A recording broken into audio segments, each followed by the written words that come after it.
Après le déluge, les fils de Noé, Sem, Cham et Japheth, se multiplièrent et peuplèrent la terre.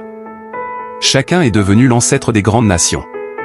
Japheth donna naissance à des peuples du nord et de l'ouest, Cham à ceux d'Afrique et du Moyen-Orient, et Sem devint l'ancêtre des peuples sémites, dont Abraham. Les nations grandissaient, mais elles avaient une langue commune.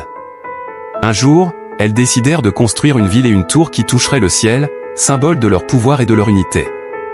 Leur intention était de se faire un nom, de ne pas être dispersés sur toute la terre.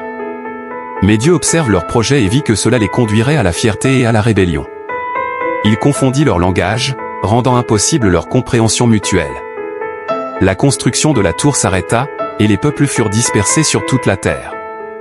Cette ville fut appelée Babel, car c'est là que Dieu brouilla leur langue.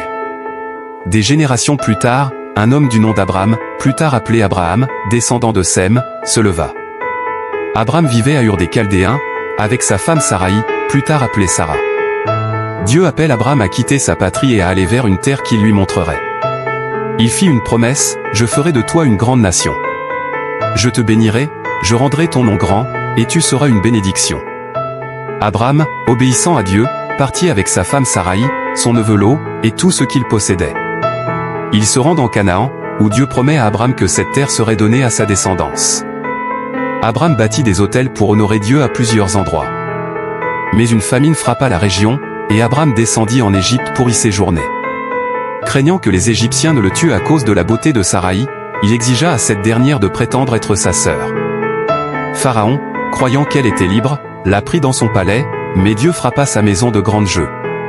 Pharaon comprit la vérité, rendit Saraï à Abram, et leur ordonna de quitter l'Égypte. De retour en Canaan, Abram et Lot se séparèrent pour éviter des querelles entre leurs bergers. Lot choisit de s'installer dans la vallée fertile près de Sodome, tandis qu'Abram reste dans les collines. Dieu réaffirma sa promesse à Abram, tout le pays qu'il voyait serait donné à sa descendance pour toujours. Abram construisit un autre autel pour rendre gloire à Dieu et vécut dans la paix, avec la certitude que la promesse divine s'accomplirait.